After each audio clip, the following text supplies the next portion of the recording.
trying to win a car race. Should be a good one. And as you're driving, saying, hey, make it run better. You could have a posse of waifus. Starting off kind of strangely. Slaying the land. Welcome to the show. This is insanity. Taking a critical look at the gaming news of the week. This info is pretty shocking. Somebody's got to give an answer to this.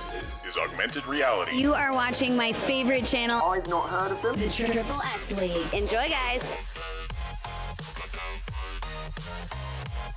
What's up, everybody? Welcome to the Augmented Reality Podcast for April 17th, 2021. This is your source for news, leaks, and analysis of games in the gaming industry.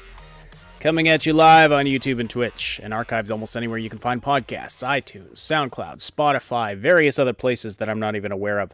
It's interesting how you distribute your podcast in one, with a particular service, and it just ends up in places you never expect. Anyway, welcome to the show today. I'm here with Cyb and Moontag, as always. Good morning. Hi.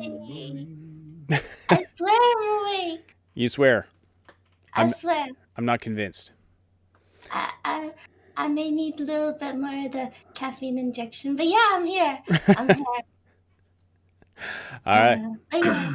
I am here as well. I was not the person who was keeping Moon up all night. We all know you're not capable of that. That was herself. That was herself. Oh, you shut up. That was herself, and yes. It's all my fault. It's all her fault.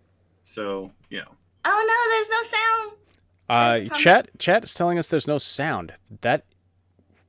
That would be very odd if that is actually the case. So please, somebody confirm that, and that Atomic Stew is not actually. No, I can, Stu. I can hear it on the replay. Or maybe you're muted there, buddy. that will be you there, Stu. I've muted myself many a time, but not this time. All right. Okay. I suppose us telling this to him doesn't help. Hey, Stu. Yeah. It's you. Smiley face. Yeah, so we're off to a great start this morning. Anyway, welcome to the Augmented Reality Podcast. All right, Moon, do your thing. Yeah. So, hi, you guys. It's so great to see you guys so active in live chat. Got so much energy. Wow. It's so great. Make sure you say hi and leave us a comment, and we'll say hi back and read as many as we can. Guys, I swear not. I know what I'm doing. Oh boy. Okay, well, somebody help Moon. Cyb, get down there and give her some oxygen or something. Smash that like button. Smash the like button to help restore Moon's sanity. I don't know what's going on over there this morning. But anyway, welcome to the show. We're going to be talking about the Resident Evil Village showcase that happened earlier this week, just a couple of days ago. It was pretty good as far as showcases go. It was a step up from a lot of them that we've seen recently.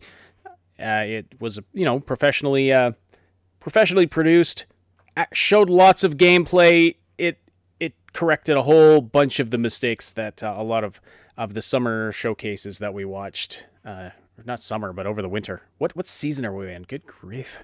So spring. It's called spring, well, at least in the northern hemisphere. Yeah, so over the winter, we had the Bethesda one, which that wasn't really a showcase. It was the Bethesda Xbox thing was pretty terrible. Like the best one was Larian. Larian was definitely really good. But then we just saw so many that were all talking, no showing of no showing gameplay.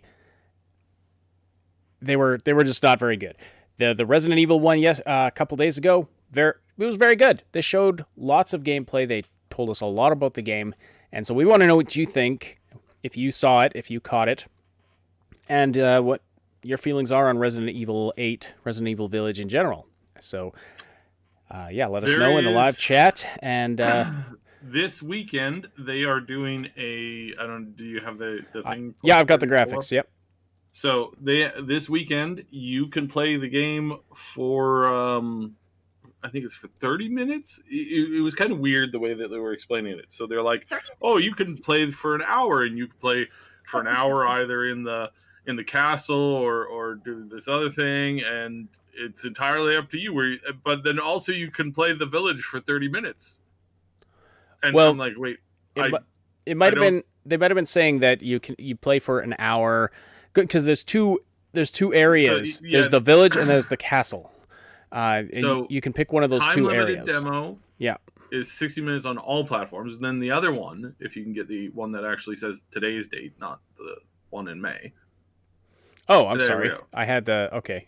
PlayStation. I guess this one is limited to the PlayStation. So if you have a PlayStation, you can access the village. I guess sort of today at some point.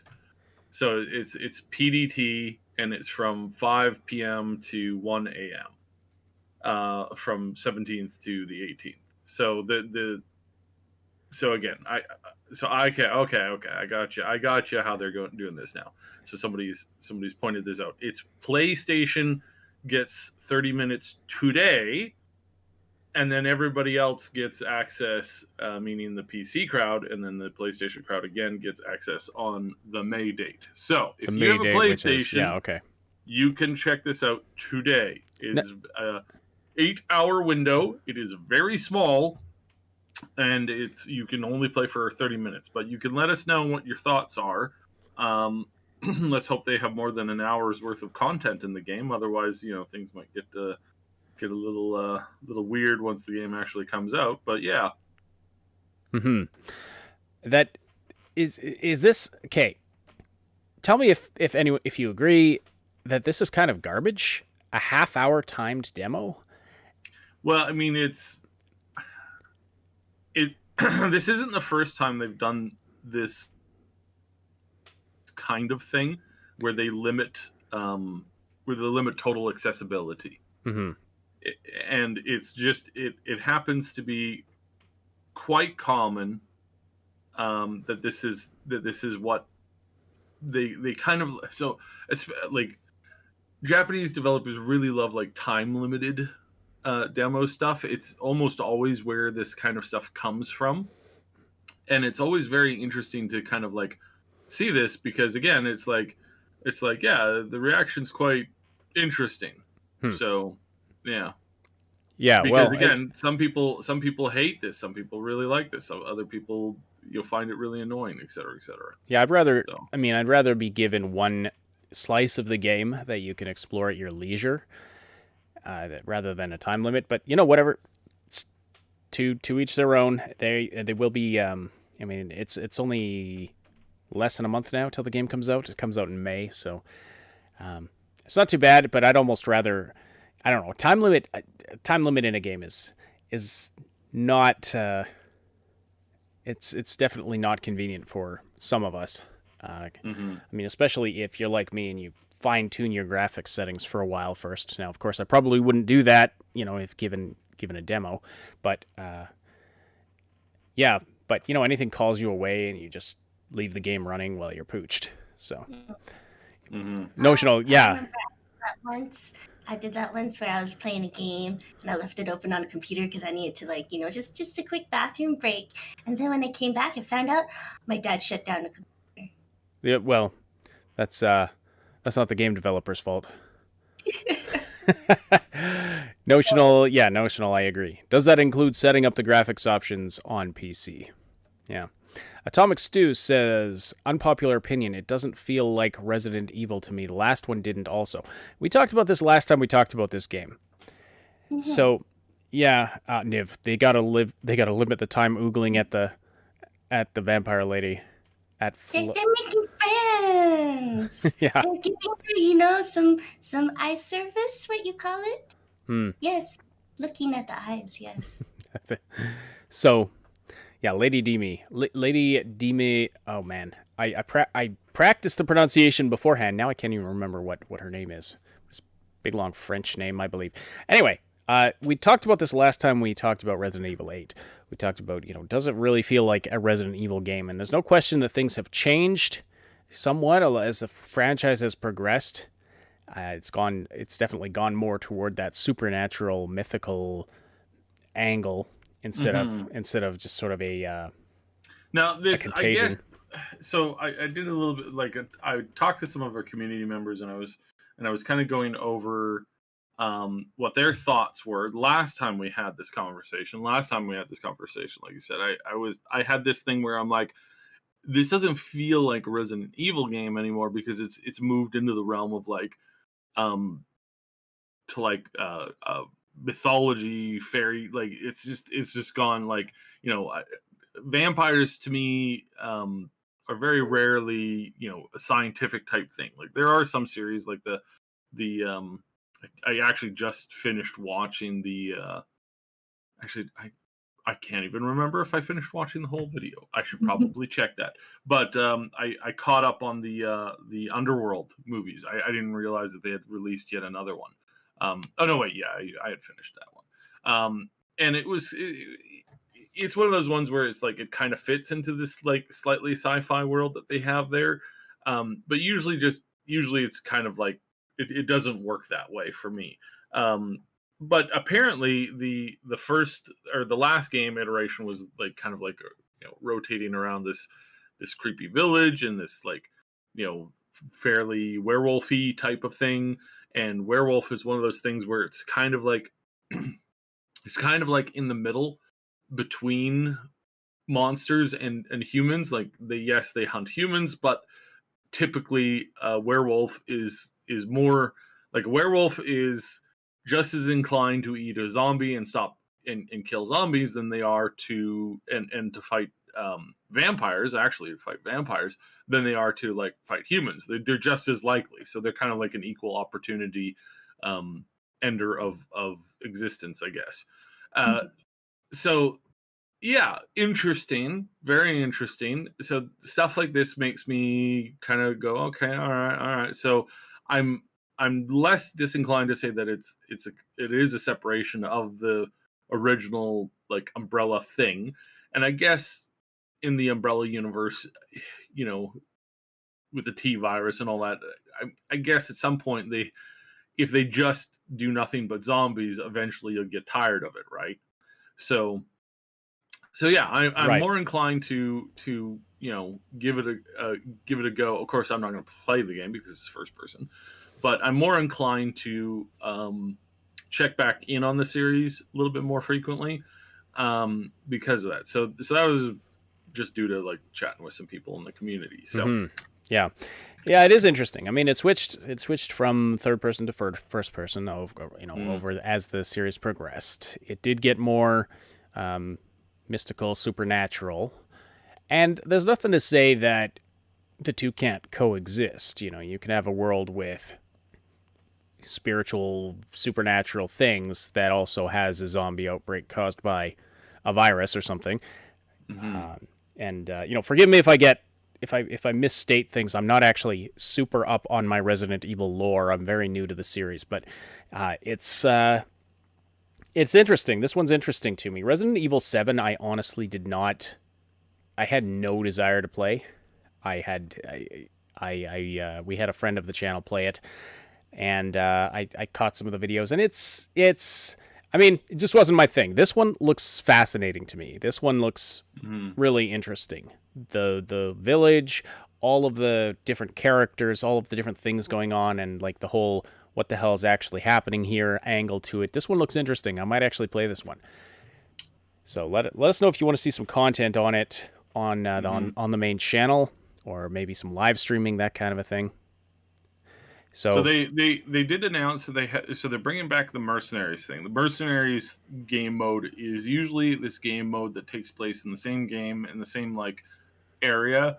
You choose, instead of playing as the main character of the show or the game or whatever, or not the show, the main character of the game, you pick some of these mercenary types who are, you know, they're either before or after you, and they're trying to, you know, escape or something like that, or trying to do these time challenges and stuff like that. And it's it was very nail biting. But in Nemesis, they had this game mode, and I really loved this game mode because I discovered that you could unlock a minigun with unlimited ammo in the main game. So, of course, naturally, being the smart person that I was, I managed to master the Mercenaries mode bought the minigun, then took the minigun into the full game, and every time I walked into a room, I just sprayed the entire room with the minigun.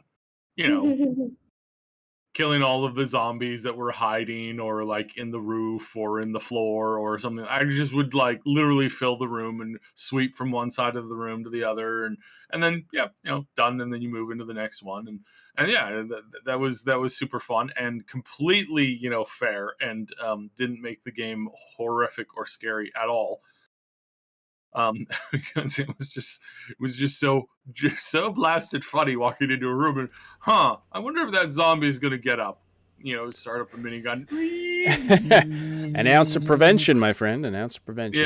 Yeah. So it's kind of like the it's kind of like that double tap mentality. So, anyways, I loved it, and I thought it was great. Like every time the nemesis would come in, I would just mow him down, and he would fall over, and then I'd leave the room, and then I'd come back and I'd mow him down again. Yeah, and it is honestly really, really fun. I liked that. That does look interesting too to me. These timed combat challenges. The original Dishonored had stuff like that they added in a DLC, and I really enjoyed that. I think I'd really enjoy this in the new Resident Evil. I like it when they give you that extra value by adding in, for a game that's not necessarily about the combat, but then they give you a game mode that is about the combat. I don't know, just an idea that I like very much. Right. Let's see here. Yes, Lady Dimitrescu. I'm saying that wrong. Big vampire lady. Everyone's horny for. Yes. Very. Vampire mama.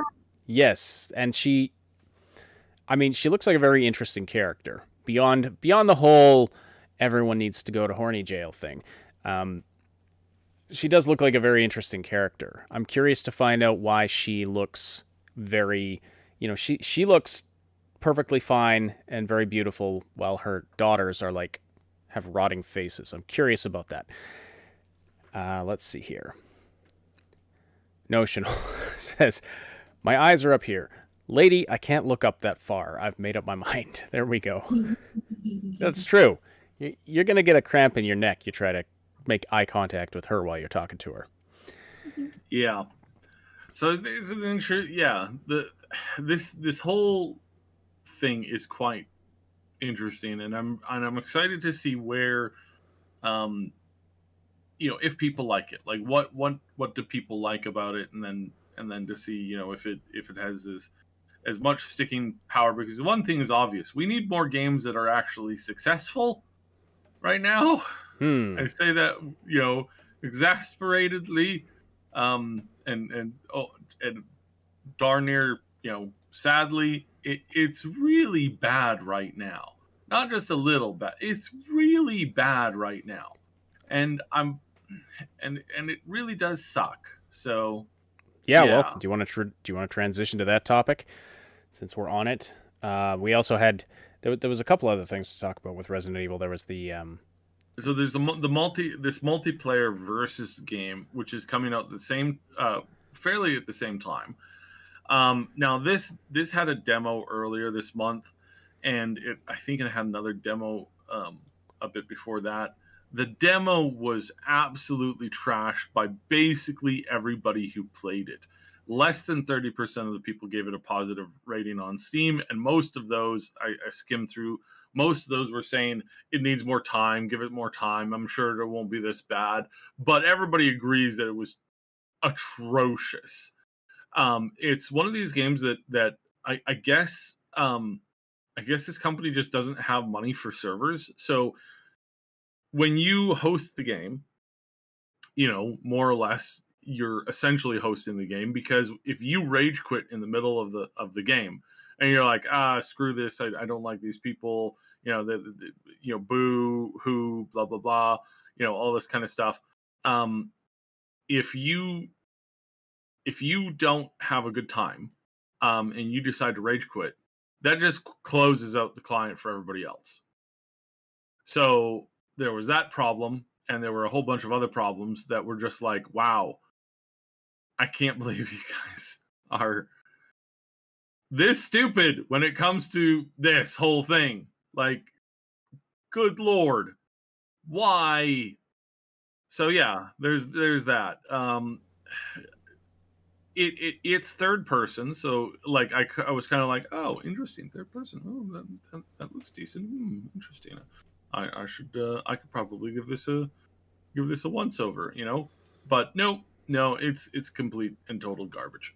So Okay, then. so I don't know. I'm gonna look into it a little bit more. I'm gonna try. I'm not. If they do another demo, we'll see. I am open to playing it. It was kind of like, ooh, play with your friends, but then I guess it's like, it's just a mess, just an absolute mess of like everything. So yeah, yeah, we'll see. There's also a new animated. This is saying it's an animated movie. I thought it was a series at first, but animated movie. Resident Evil Infinite Darkness coming to Netflix about a zombie outbreak at the White House, and it looked really good. And it is takes place just after the events of Resident Evil 4, if I'm not mistaken. It's got Leon Kennedy and Claire Redfield as they fend off. I wouldn't say just after by any stretch of the imagination. It's maybe not just after. Anyway, that's sort of where it falls in the timeline. After the event. Claire is like clearly an adult now, so I would say that was probably several years difference.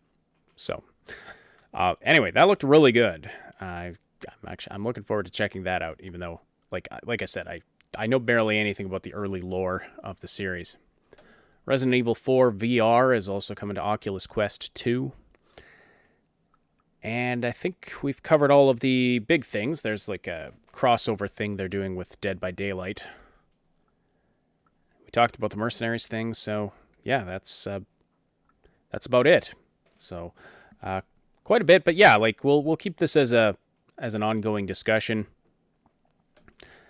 Because again, the demo coming out pretty soon. I mean, for if you've got a PlayStation and you check out the demo, the one that is happening, was it this weekend? There's so much going on. Yes, it's today. You have to start playing it today. You have 8 hours that run from today to about an hour into tomorrow PDT. So check your local time zones, check their website for more info. It is a very limited time window that you can even play it. Apparently, for some people, it requires way more than 8 hours to just download the dang thing. So you may want to start getting a jump on that as soon as possible. And then, yeah. So your days and times are up on the screen right now. 8 hours in Village is a bit of a misleading title for this graphic, I think, because it's an 8 hour time window in which you can play the game for 30 minutes. So only 30 minutes. 30 minutes is all. So yeah, so if you do check it out, if you do play it, come onto the Discord server. You can find the link in the description below, and let us know. Tell us what you think about it. We'd love to hear it. We'd love to hear what you think about the demo and the game in general. By the way, slam that like button on the podcast here if you haven't already. We really appreciate that. Let's see, just scanning the chat to see if there's any other comments. So Ren Sten says, I think the point is that this is the fallout from the outbreaks. So do you mean all of the... I'm not sure which part you are referring to, if you refer to the vampires and stuff, or if you're referring to the story. Anyway, let us know. Rensten also says, Capcom has really hit their games out of the park recently. They've done pretty well. Yeah, wish they were a little looser with their content usage policies. They're slightly better than Nintendo used to be, basically. So what they've said for the demo, which again, this is setting up probably a big problem for them, I would imagine, because like you said, they have some really stringent, extremely controlling. The only way that I can figure to say it, like horrendous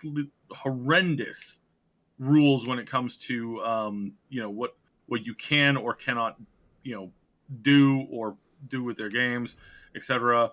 But they're giving everybody unlimited. Oh yes, everybody play the game, and I wonder how much people are going to realize or notice, or if they're going to be insulted at all when they find out that whole yes, play the game and stream it is only available for the demo, and then there are more extreme things that will come out eventually.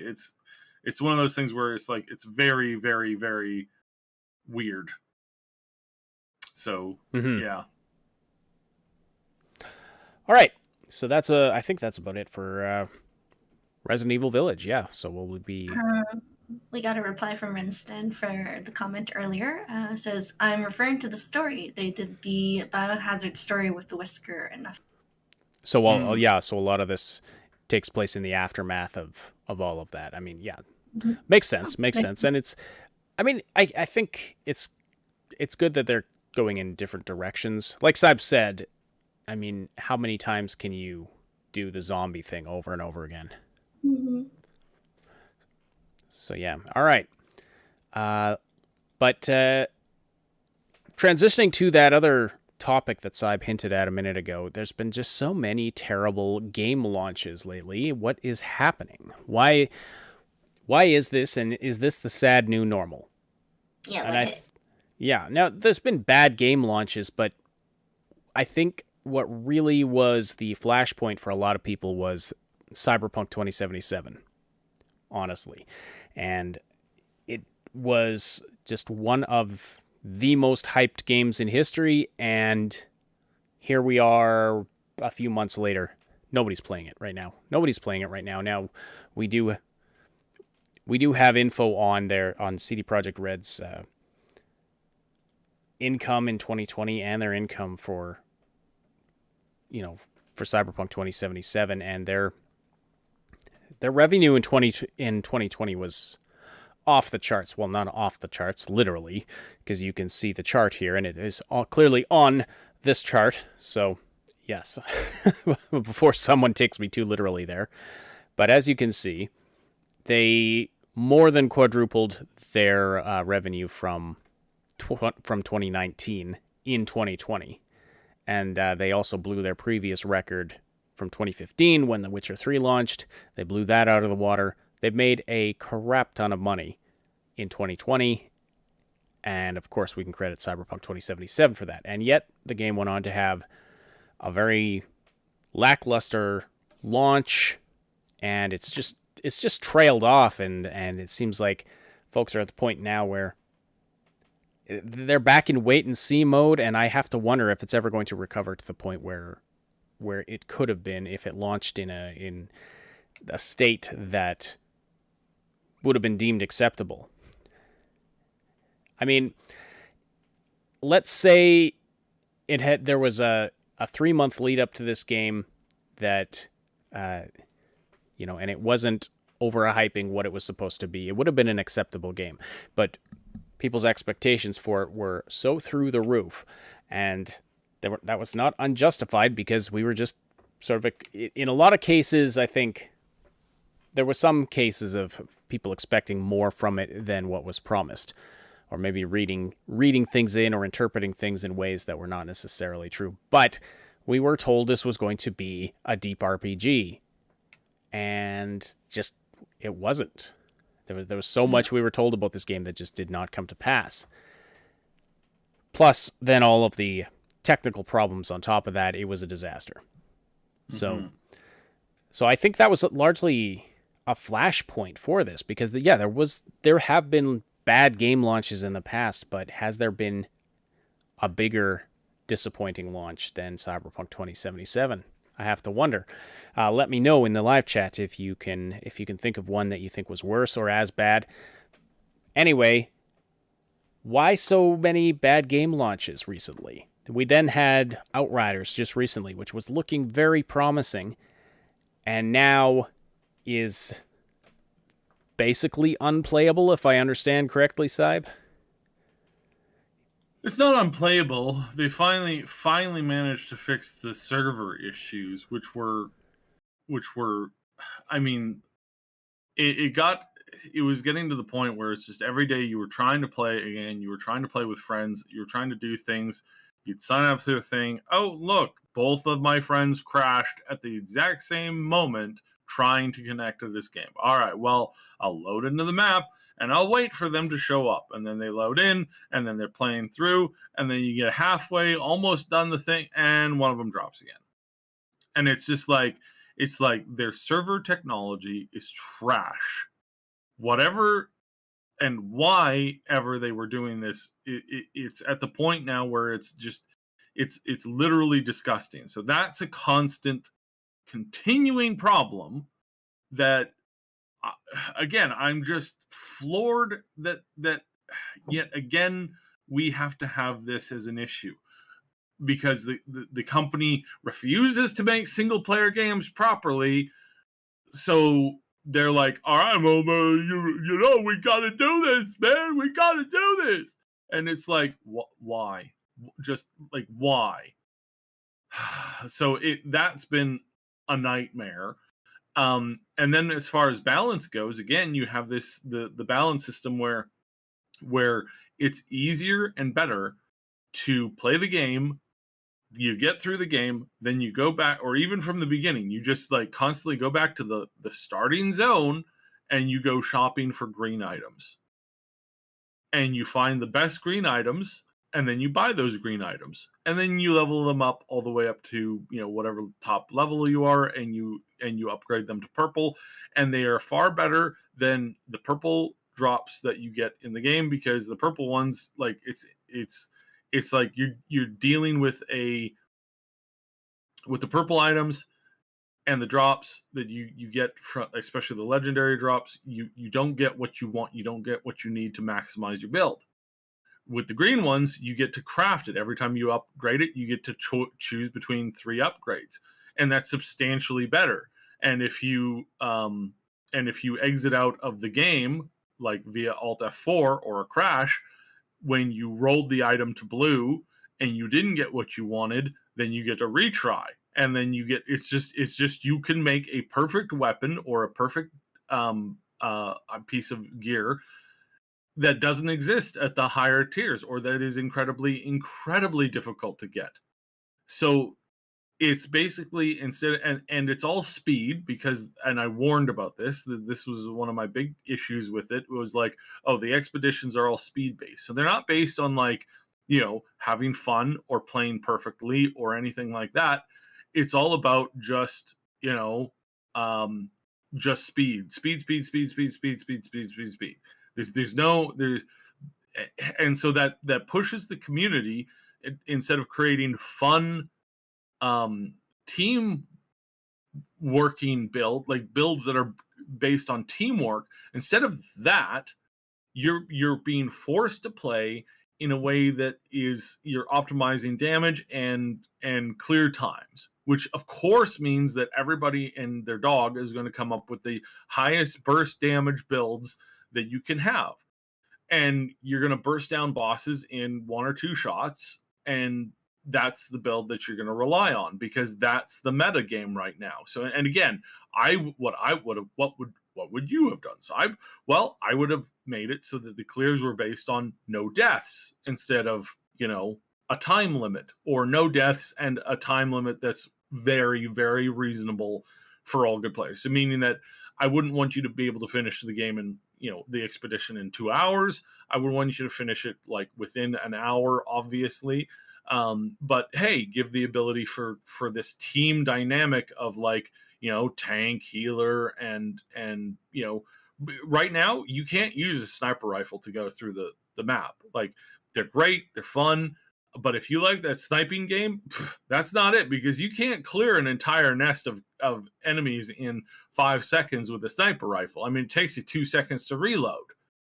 So it's this level of, like, it's this level of just very frustrating, stupid gameplay. They appear to have put all of their content that they were hoping to have the players, you know, build up on. they were hoping to have that, last a couple months, and it hasn't even lasted a full week.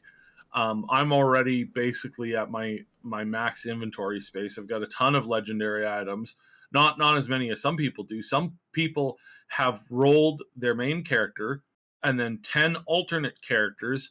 All of those alternate characters have all of their inventory full of legendaries, and then the main character has their items all full of their legendaries, and they're just going through and just deleting. They just go through a run, and instead of collecting all the loot, they look at every single piece of loot that drops. They go, okay, that's trash, that's trash. They can only pick up one or two at a time. They pick up the one or two, then they go through their 10 characters trying to find which items were, rolled not as good as the one that they just picked up, and then they destroy whichever one is, not the one that they wanted. They've maxed out all of their currencies in the game, and this is week 2. So what's there to do in the game? And what's the point of doing it now? And not to mention that, again, you're looking at these players. They're collecting legendaries, but every single one of them are wearing purple gear because the legendaries aren't good for almost all of the classes. There's only half the time, if you do see them running, you do see a player running around with them, it's like 1 or 2 legendaries, maybe. Definitely not the guns, because the guns right now, the most powerful gun in the game right now is level 10 blue. So yeah, that's a thing.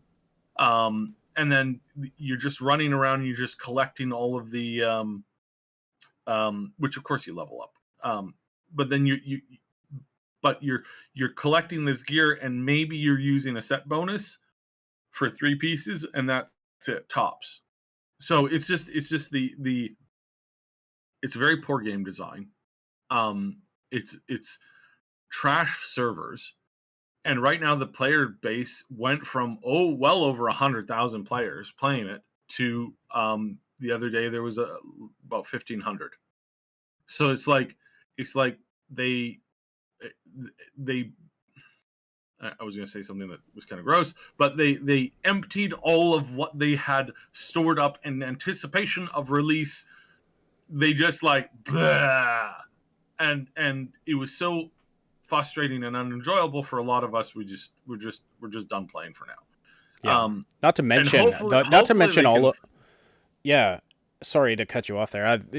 Not to mention all of the people who lost 100 hours of progress because of this inventory wipe bug. It's still prevalent, still hugely a problem. A lot of people just aren't playing it right now because, well, if you play, there's a chance that just all of your gear is just gone. Yes. The second that you log in, and then they're promising, they'll refund it, unless of course you don't have any space, in which case you don't get those items back. It's like, what? Yeah. So this article from 2 days ago, Square Enix is confident the latest Outriders patch will fix the inventory wipe bug. Yeah, well, I guess you're saying it's still an issue, or at least it was as of the last time you checked into it. How long ago was that? How long ago did I check into it? It was still they promised that this latest patches, but like I said, most people have just kind of moved on essentially. Yes. So that's Outriders. So that's the situation there. And then of course we also had Fallout 76, which was just a disaster for many, many reasons. So what is happening in the game industry that is leading to all of these terrible launches? And is this the pathetic new normal? What can we expect going forward? Are we just going to see more and more of these, or is it going to get better? I don't think it's going to get better. I think it's going to get progressively worse. Because that's just the way that gaming is right now, which is horrendously sad when you think about it. But that's basically it. That's basically the reason, is that there's this concept of we'll fix it, with patches, or, we won't run, this very heavy, like, logical process of like running down, making sure that everything's, making sure everything works. There's none of that. There's absolutely none of that. Instead, what we get is this like concept of like, well, we don't really care that the product is like, broken or whatever. We're just going to do what makes us the most amount of money. And you see this with a lot of like companies that are smaller, that are trying to mirror and mimic that Activision slash, all the big dogs, right? They're trying to mirror this big dog thing, this way of making games where they pump out these games ridiculously fast. Then they just kind of sit there and they go, oh yeah, this is what we want. This is how it's going to work. And you're just sitting there shaking your head because you're like, wow, that's amazingly frustrating. Mm-hmm. So, yeah. Atomic Stew says, sadly, we are in the era of the beta launch. Mm-hmm. I agree. It's there's so many.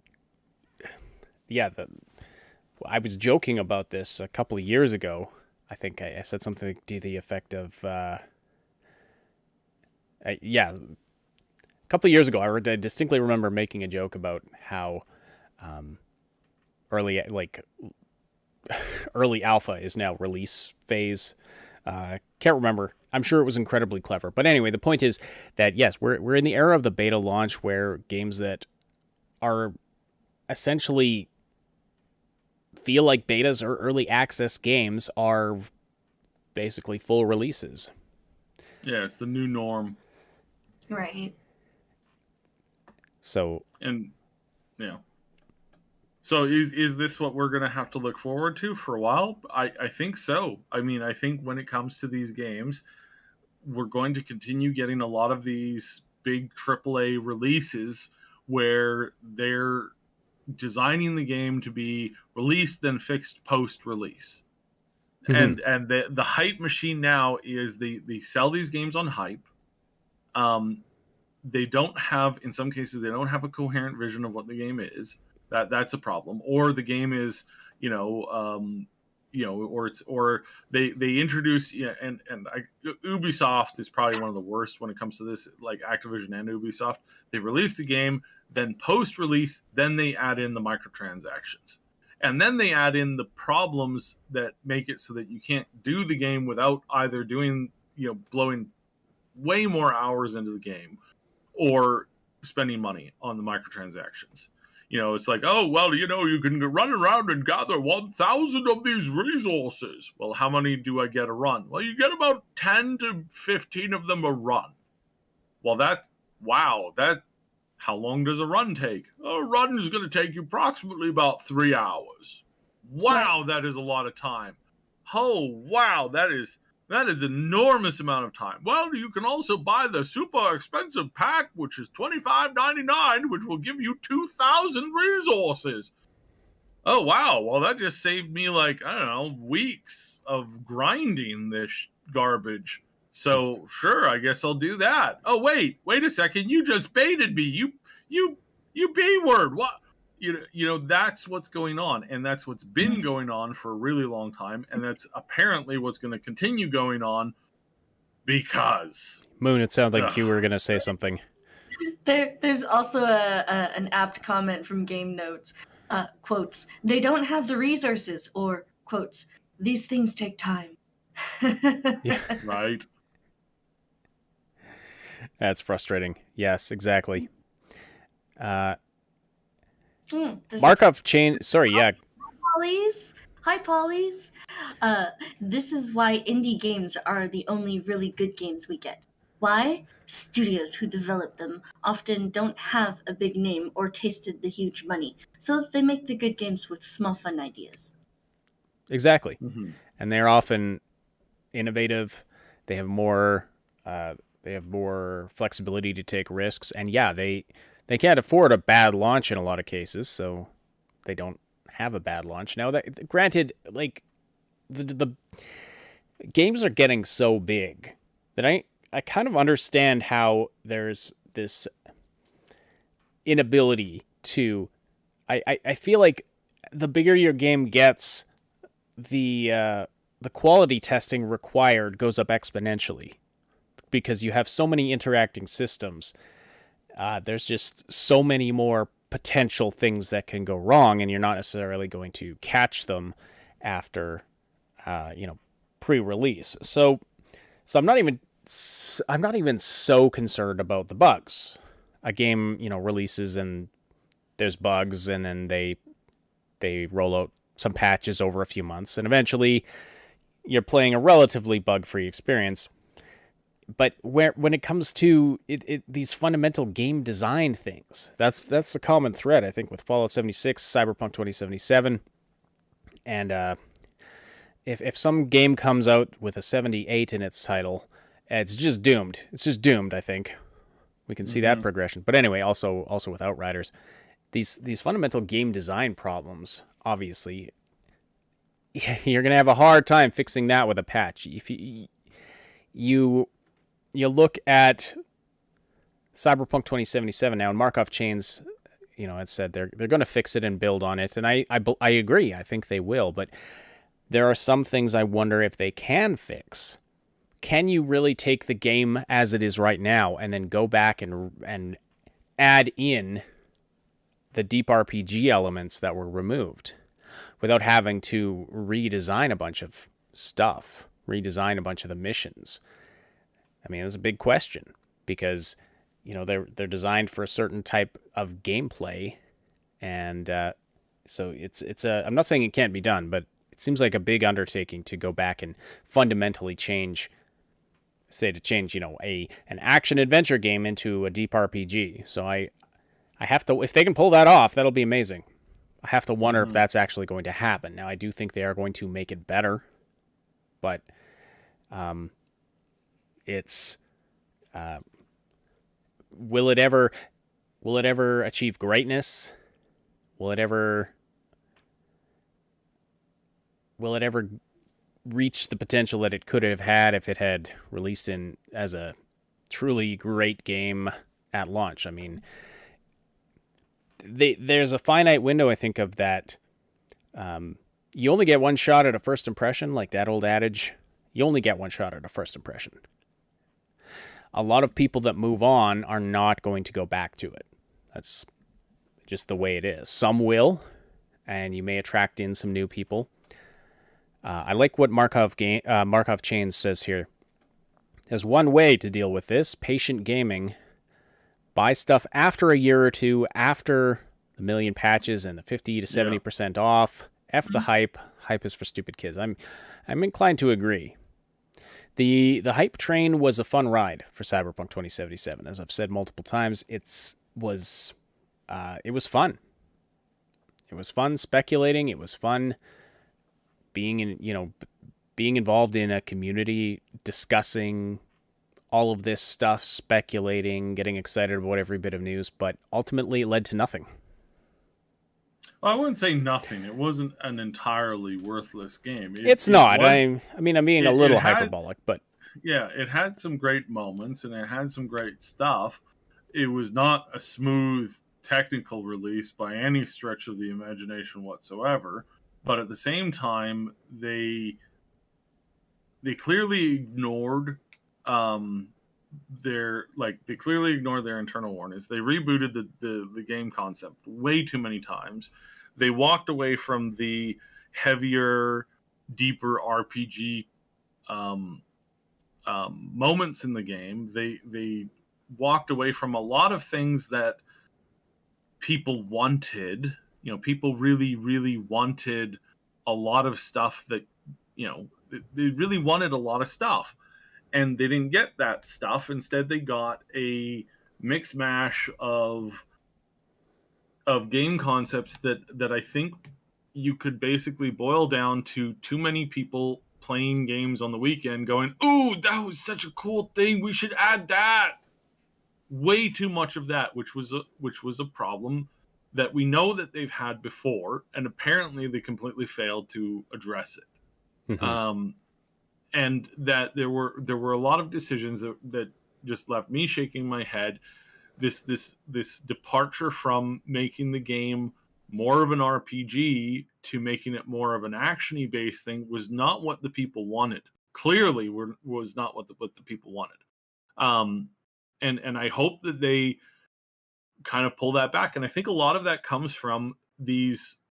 If you look at the people who were giving them the praise from their early access to the game, what was their criticism? What were they encouraging the company to do? And it boils down to they were telling the company, they were encouraging the company, hey, nobody likes a game with bad gun design. You gotta really make this gun design awesome. What's the one thing I've heard everybody say? The gunplay is like, it's decent, but they feel that the rest of the game was nerfed because of that. And I think that is absolutely the case. I think there are a lot of people, a lot of personalities, a lot of journalist types, a lot of like very popular YouTube types. Some of these people were on YouTube that got in, played the game or saw the game being played, and what did they say? They ran up to the people at the front and said, "Oh man, you gotta make that gunplay even better. You gotta make that gunplay the best thing about this game. You gotta make the gunplay. And I think they walked away from all of their RPG mechanics to focus in on making that gunplay the most best thing. I think they should have doubled down on their roleplay mechanics. They should have doubled down on their like making the game feel deep, and put the gunplay mechanics as a far second. I think overall probably would have been better. Maybe it would have ended up being the same thing. Maybe the people would still be disappointed today. But I think it would have been more coherently them and what they did than what we ended up getting. Because these idiots running forward, screaming about the gunplay.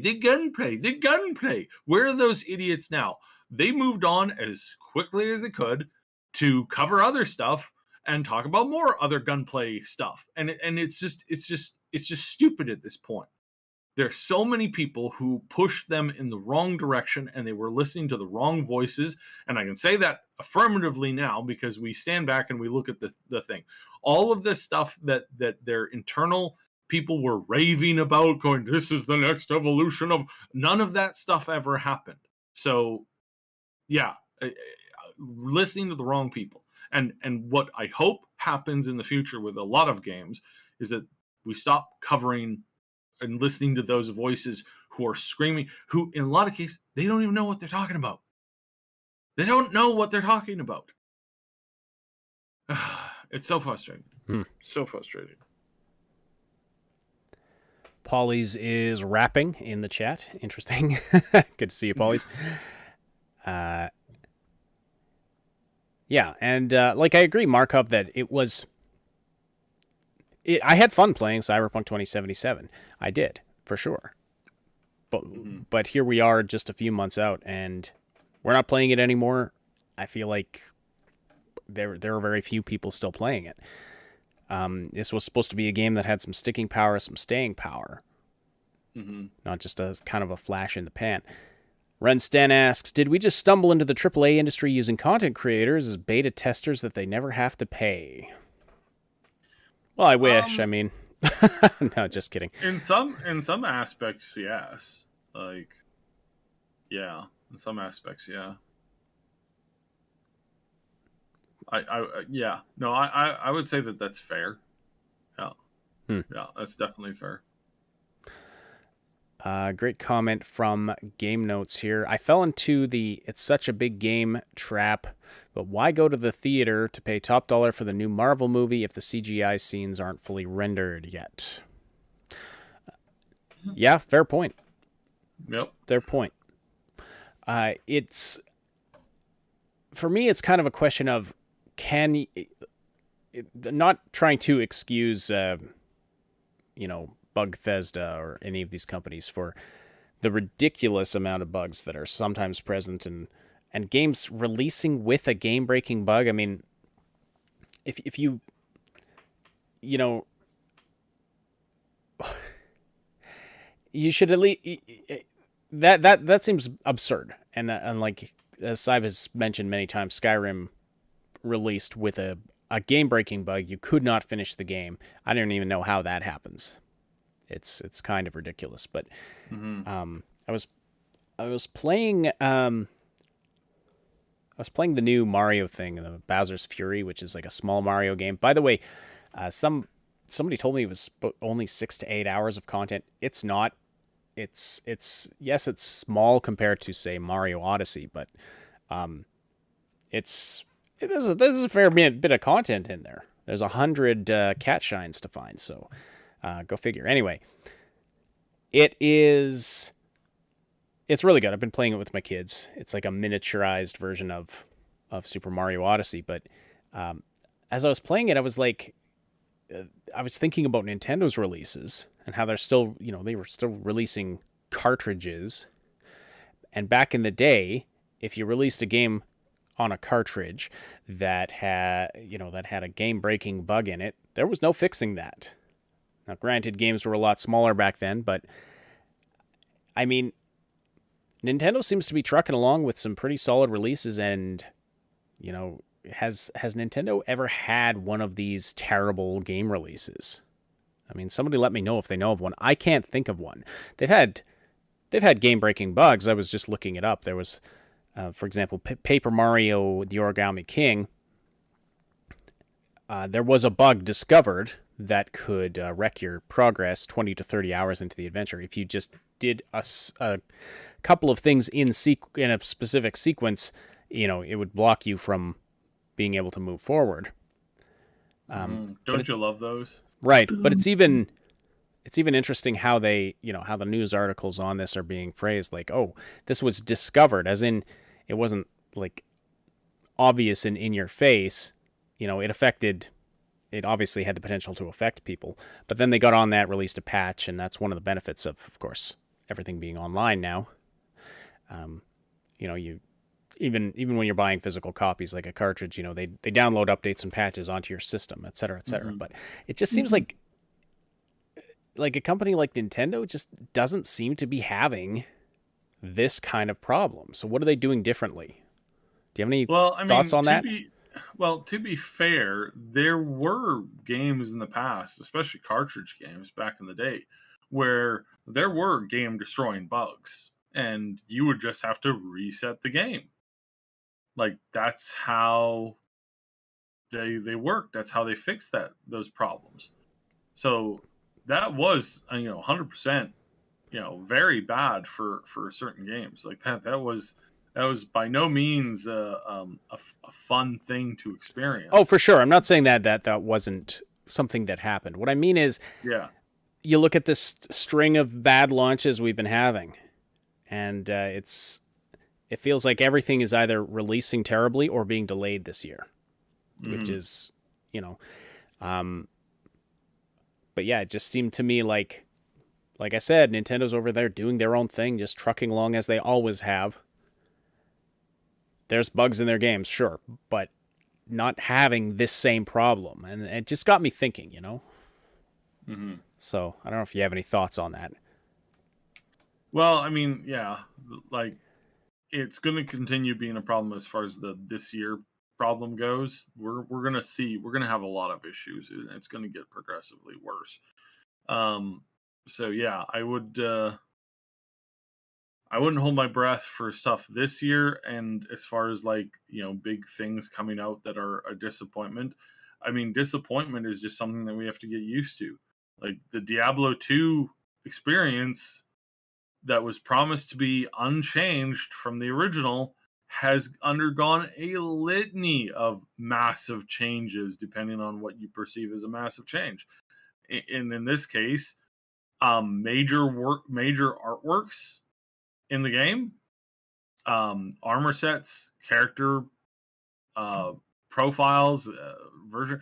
Oh yes, it's been, it's all been destroyed. It's all been spat upon. Basically, they have taken what you remember as your experience, and they've said, nope, you're not allowed to see that butt anymore. You can't see that butt anymore. You can't see that cleavage anymore. You can't, even though they have this mode in the game where you just press a button and it reloads the old, like it just switches from the new graphics to the old graphics. You switch to the old graphics, so you're like, oh hey, look, I can see a butt. I can see these naked bodies here being tortured to death. Switch over to the new one. Oh look, all those naked bodies in hell are now properly clothed. Wow. Figure. That's amazing. It's so good to see the progressive minded nature of these demons. They take you to hell. It used to be that they did unspeakable things to you, but now they do only about a half of those unspeakable things. The rest of those unspeakable things, they don't do those anymore. I mean, these are progressive demons. They have moved past the need to shame and humiliate their victims in hell, because it's just not appropriate anymore. Well, this is they actually.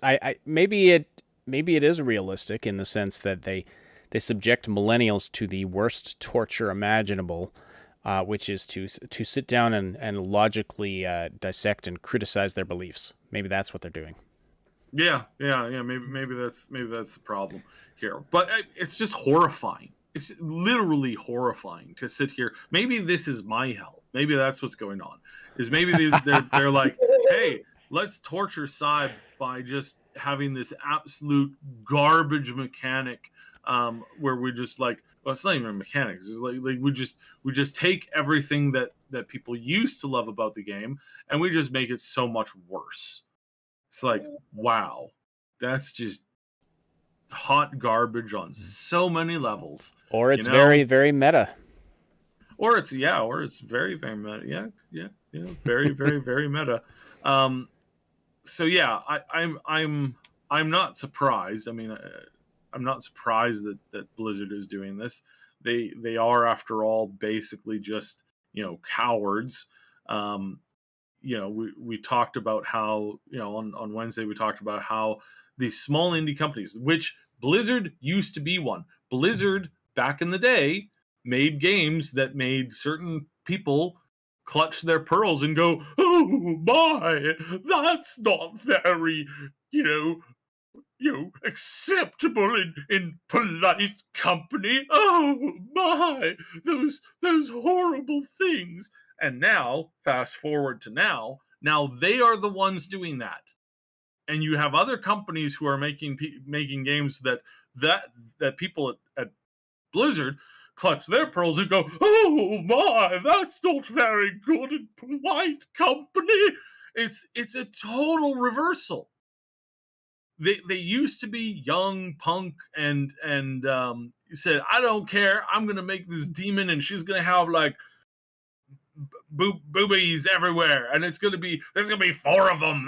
It's gonna be great. I'm gonna do that, and I'm gonna shove that in their face and go, I don't play by your rules. And now they're sitting there having that exact opposite reaction to these new games that are like, well, you don't want this, we're gonna add this to the game, and it's gonna be completely graphic and in your face. And people are like, oh, whatever will we do about these upstart computer people? It's like, you used to be them. Half the people that work there looked up to you because you were rebels. And now you're not rebels. Now you are the Institute proclaiming, you shall wear gray. You shall not have anything that makes you special. Everything that makes you special is only in your head. Everybody must move along in this orderly fashion to the right, where they buy our spew garbage from the dispensary every day. Yeah, I'm literally talking about this world where it's like everything is gray. The buildings all look the exact same because they're all the approved design by the big corporation, right? And you don't get a meal that's interesting and unique and you get gray slop served to you every day because it's the approved meal that everybody can agree upon. And it's just a perfect mixture of your protein, your fats, and your carbs all in one. And you're just like, there's your food. There's nothing that you can choose to do that is unique and different, And at the same time, I'm getting too far into this. I know what you mean, though. It's garbage. it's going to get worse. It's going to progressively get worse. And the new companies that are making things that are going to push these boundaries, these people are the people that aren't allowed in polite society right now, basically. And we're going to start to see more and more and more of them come out of the woodwork. And I can't wait until one of these games just ruthlessly decapitates the industry. And this celebration, and all of these people will be sitting at home after their company collapses going, man, what happened, man? Like, we used to be rebels, man. Oh, that's it. We used to be rebels. Now we became the establishment. And just like we did, we overthrew the establishment. And now that we are the establishment, we have been overthrown. I can't wait for their self-realization.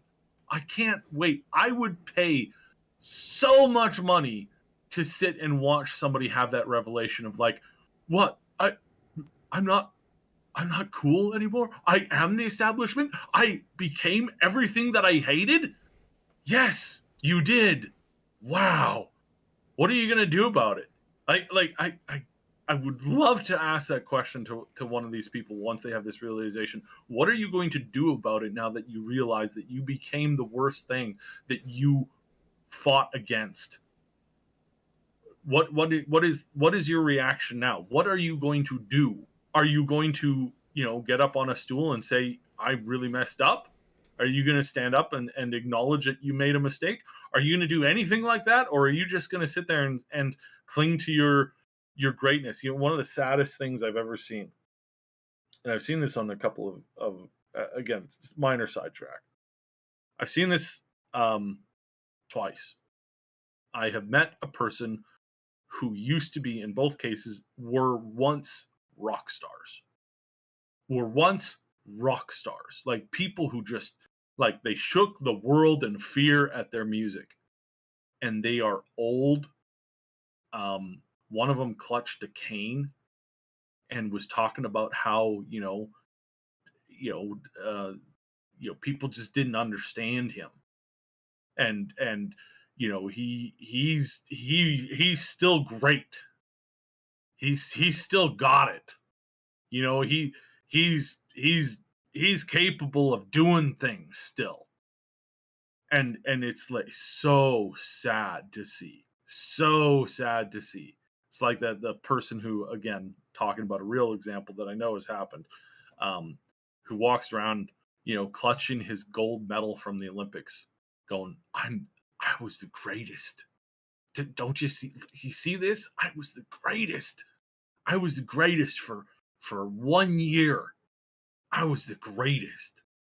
And they're walking around with their gold medal 20, 30 years later going, I'm the greatest. I'm the greatest. It's like, wow. Ooh, that's a horrifying prospect. Yeah, when you achieve the peak of what you're going to achieve at, like, you so have young, to I guess. Yeah, like, well, you have to have some you at some level you have to be prepared for that, right?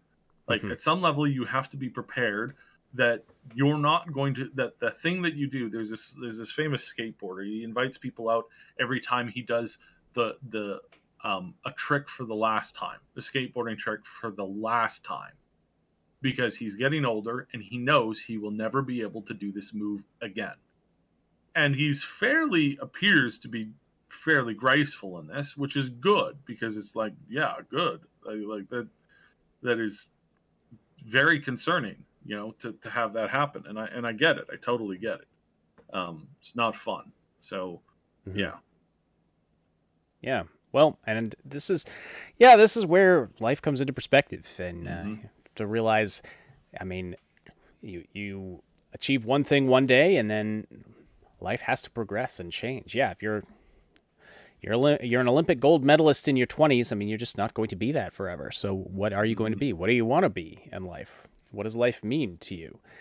There's, in 30 years, like, people aren't going to remember your name.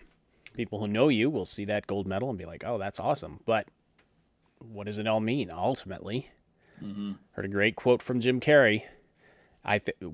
This was attributed to Jim Carrey. I think it's great. He apparently said at one point, "I wish everyone could achieve fame and fortune and everything they ever dreamed, so that they could see that it's not the answer." So, thoughts on life on the Augmented Reality Podcast today. I know it's kind of been all over the place today. Thank you, everybody, for being with us. Thank you for joining us today. The Islington girl says, what you become is an Olympic gold medal coach. There you go. Yeah, well, But, as human beings, we need something to aspire to. Yeah. And this is one reason why I've started playing chess again.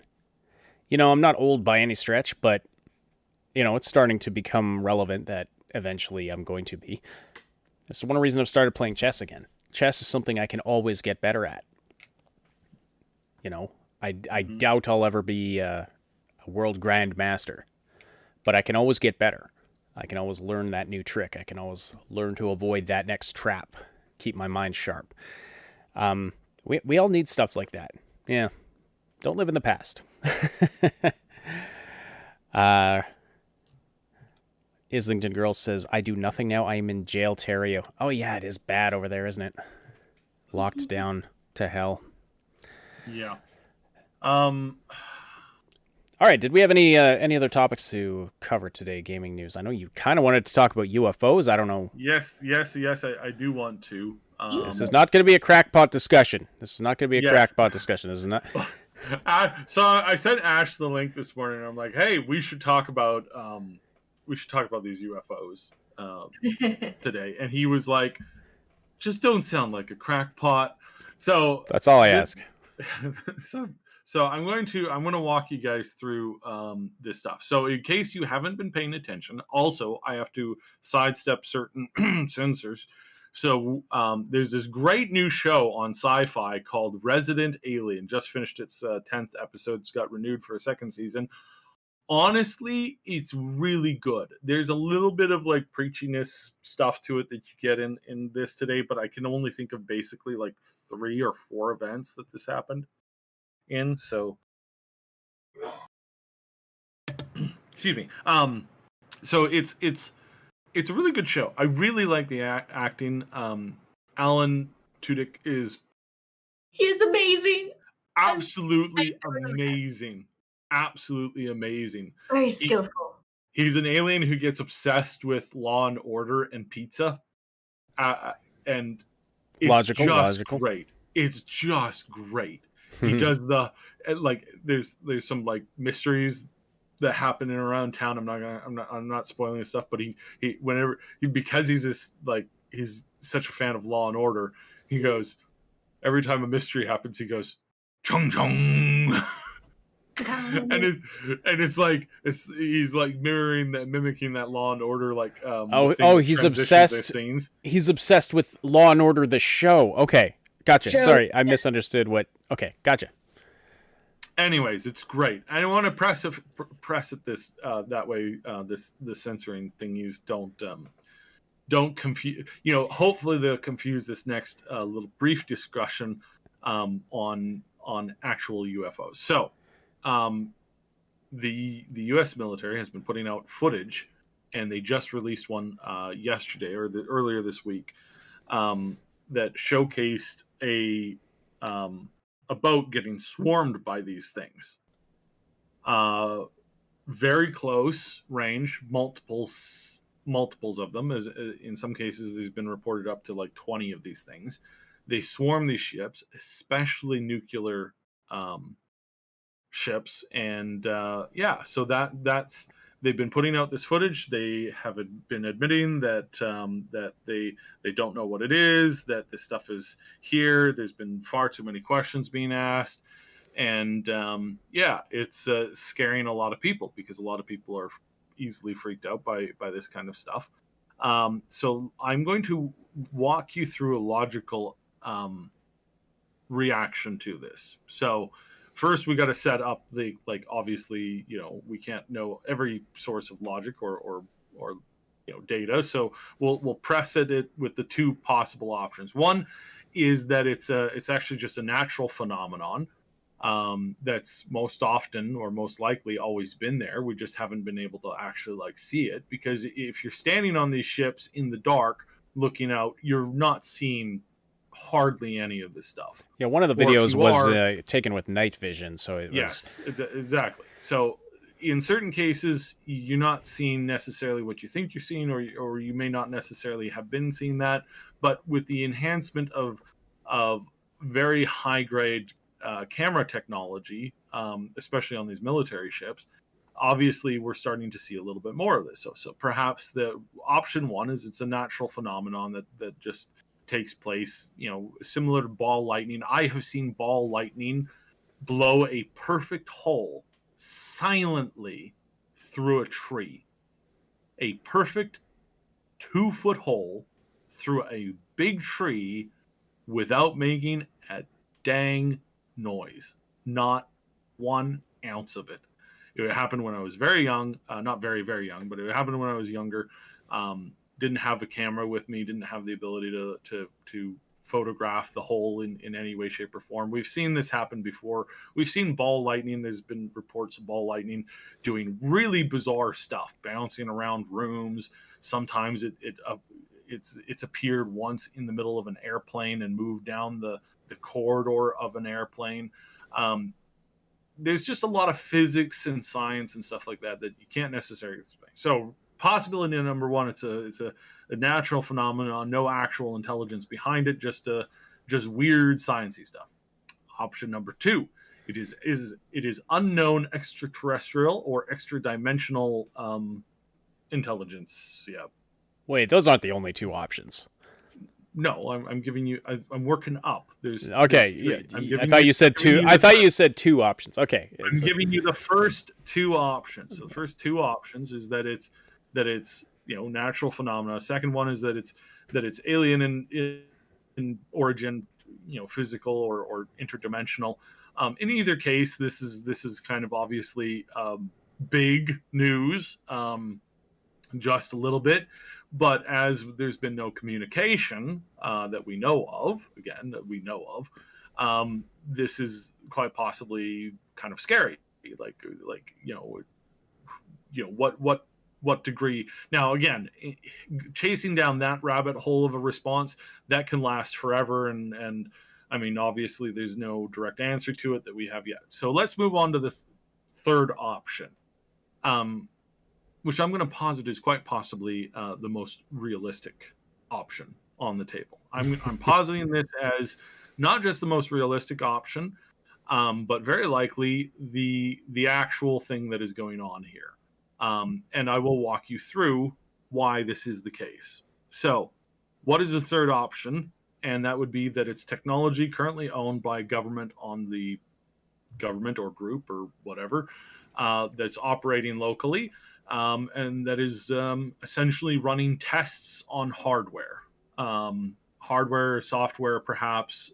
There's a progression of technology, of science, of materials, of fuel sources, of engines that outpace anything that we can understand.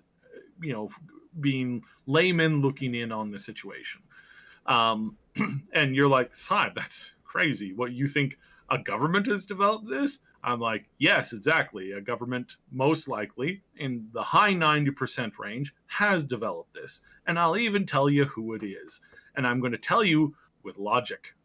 So, if you are a military or government or entity within a government or something like that, and you're working on the next generation of war technology, and the next generation of war technology is probably going to take the form of drones, more or less. I mean, that's where technology has been pushing for a while now. So drone technology is becoming more and more refined, more and more controlled. You're able to do things in movement, and especially if you've invented a new engine that seems to defy the laws of physics. You've developed this, now you need to test this as much as you can, because in any kind of military engagement, smart militaries test and practice things constantly. In a smart military, you are going to have your team or your military or your a wing or something like that. They're going to perform an attack against an enemy. Again, smart governments and smart military leaders will have practiced this event as close to the real as they possibly can in the bare minimum of 100 times before they do it. That's what a good military does. The United States, the Navy SEALs, before they do an operation, they train, I think it's 160 times they go through that operation. So it's not just ingrained into them, it's more than ingrained into them. It's muscle memory at that point. It's muscle memory. They know exactly what they're doing. They go in, and this is why they're so good at what they do.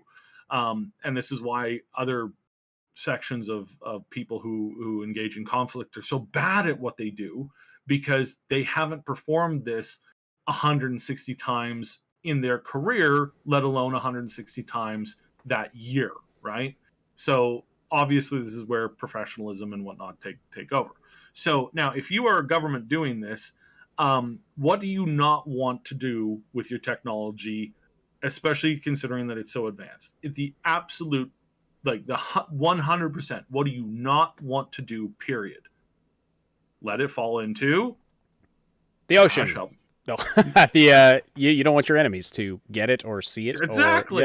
Exactly, because that would be on a level of stupid, you accidentally allowing your enemies to capture a piece of your technology that they can backwards engineer. On a level of stupid, because one being, oh dear, I forgot my coffee in the other room, I'm going to have to go get it. And 10 being, oh Lord, I just accidentally activated the nuclear self-destruct in which there's no backstop on my base, which will ultimately end up triggering all my other self-destructs. On a scale of 1 to 10, how stupid would that decision be? Mm-hmm. Or, as the Islington girl says, maybe it's just all 5G.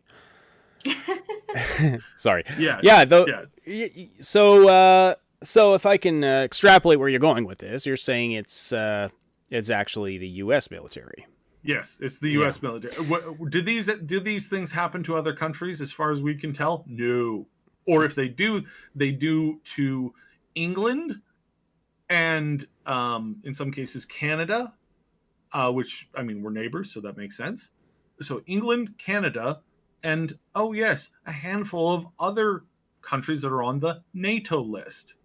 Oh, that's very interesting. So all of this stuff is happening to the NATO people. Again, it would be metrically stupid of you to be, say, I don't know, say you were a northern, Europe / Asian country that like to meddle in the affairs of NATO.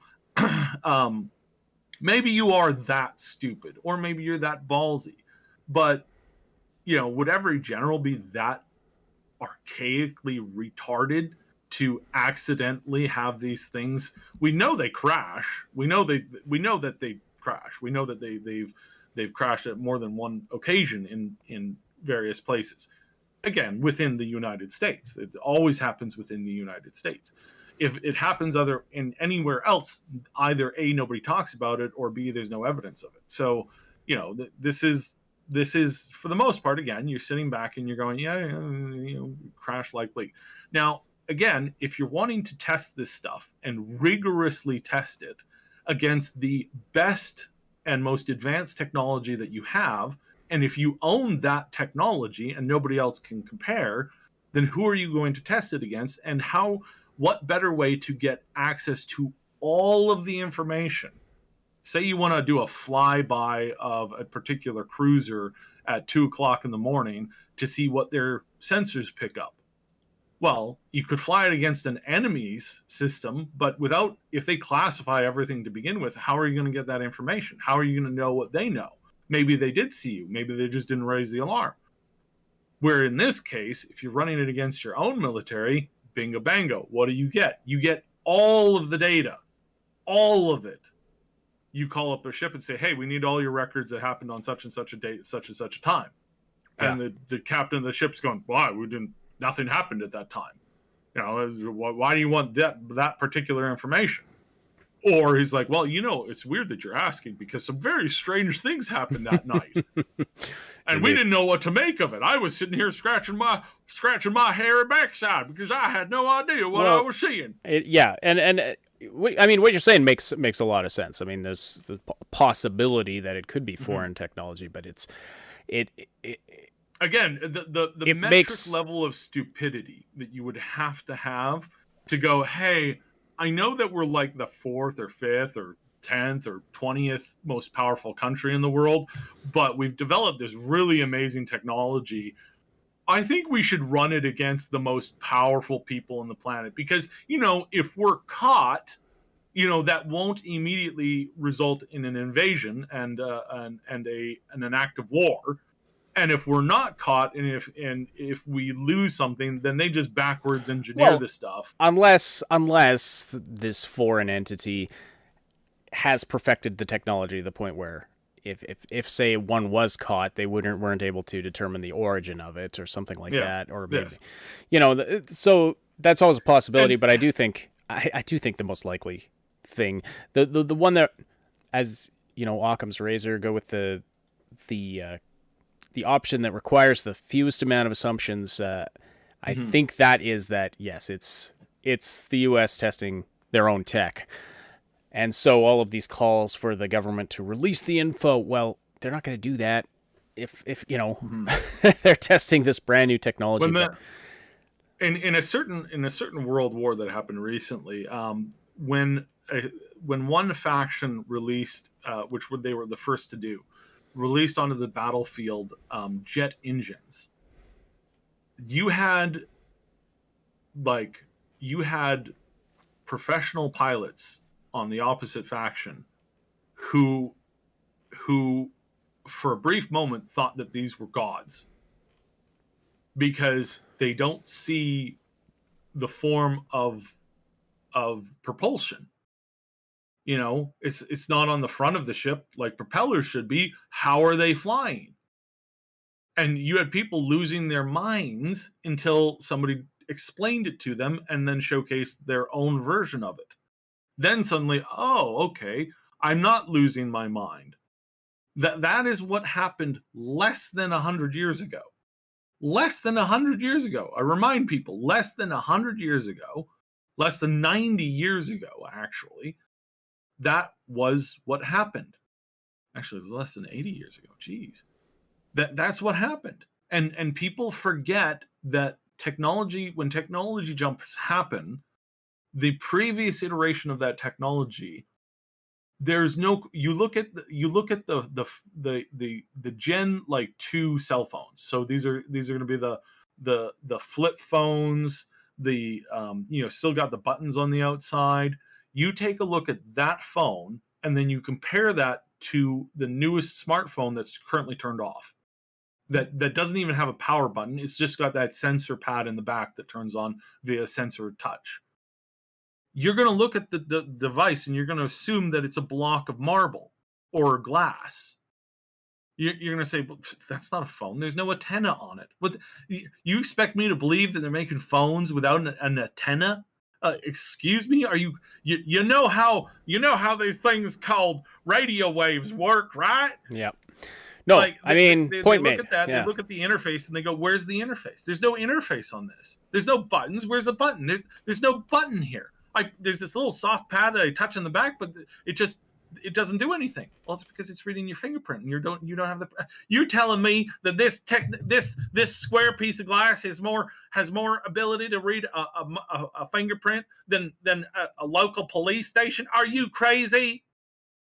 That's the reaction that you get from just one generation of technology that's been 5 years. I got to ask, we're using, in a lot of people's perspective, we're still using the same level of technological ingenuity that we were using during the Vietnam War. And at some point you got to ask, do you really think the military has not made any advancements in any technology at all? And again, I remind you, if you want to know how adept the military is at developing technology, they created the internet. That was them. That wasn't some Yeah, exactly. They had to make sure that, in the case of a global emergency, that their generals always had access to pornography. Yes, exactly. Of course, right? No matter what happens. I stole that joke from what was it? 3 Dead Trolls, or was it? I always get the two mixed up. 3 Dead Trolls or The Arrogant Worms. One of the two. Yeah. They did a sketch, but anyway. Yeah. So great Canadian band, by the way, both of them. But I gotta say, I point this out, and so that is the logical. That is how logically you can look at this. Again, options 1 and 2 are still obviously on the table, and option 3, with the caveat it may not necessarily be the States, might be somebody else who's just absolutely retardedly stupid. But if you're wondering, if you're wondering how, like, why am I sure of this, and I'll tell you why I'm positive of this, is that the requests for freedom of information and the requests for trying to track up the chain, like it all of this information always disappears at the same level. It always disappears at the same level. It gets up to the top of the Navy and then vanishes.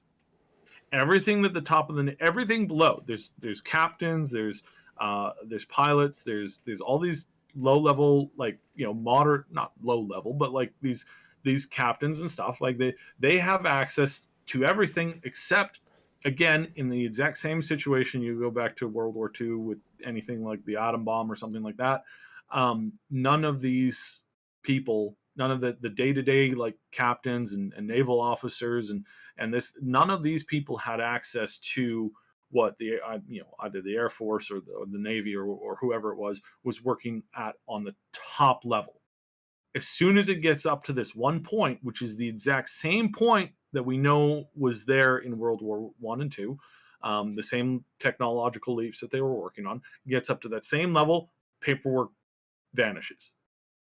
And that's how you know that it's the States doing this, that some level within the States doing this, and they've been doing this for a while. If you think that the biggest military on the planet, who isn't bogged down by, typically isn't bogged down with political BS, because it's designed that way to ensure that they have always have tactical control over a situation. If you don't think that they're utilizing the exact same principles and the exact same portfolio of information management that they used in World War I, World War II, the last 50 years of growth, and yet from everything that we see, development, iteration, technology, implementation, if you don't think any of that is there, and if you think that the next world war is going to be fought with tanks, jet fighters and naval vessels, then you need to take a look at history, because history, history has something to say about that. Every iteration of each world war introduces new weapons that were not around in the previous war, period.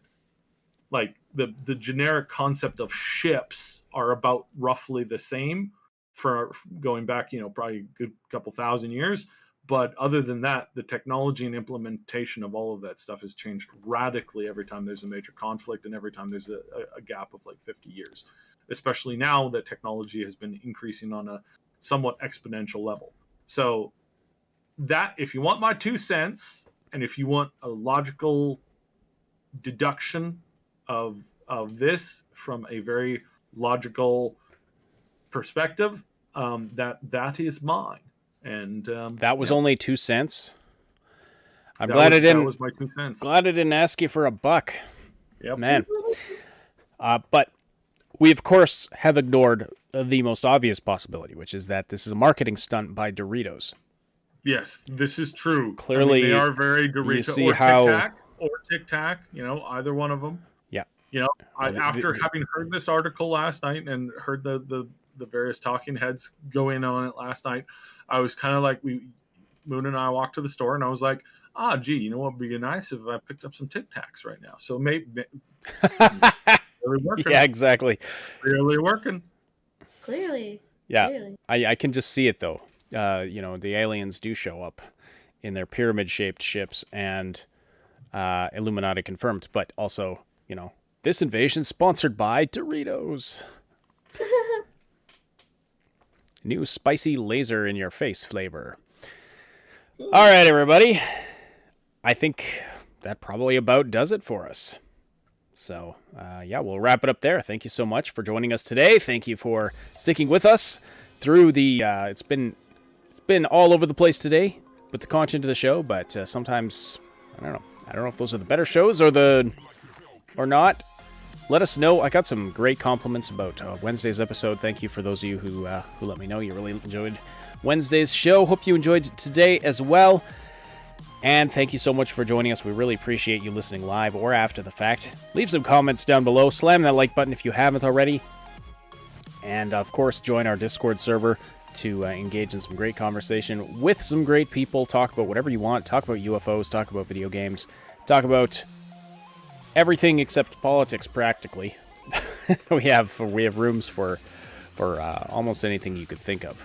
So, food, animals. It's a very nerdy, gaming-centric community, but there's room to talk about all kinds of things, whatever you're interested in. So, definitely check it out. Also, special thank you to our Patreon supporters, channel members on the main channel, and Twitch subscribers. You see them on the... you see their names appearing on the top of the screen throughout the show. Really appreciate all of you folks. If you're interested in joining up as a supporter of the show, you can find the links in the description below.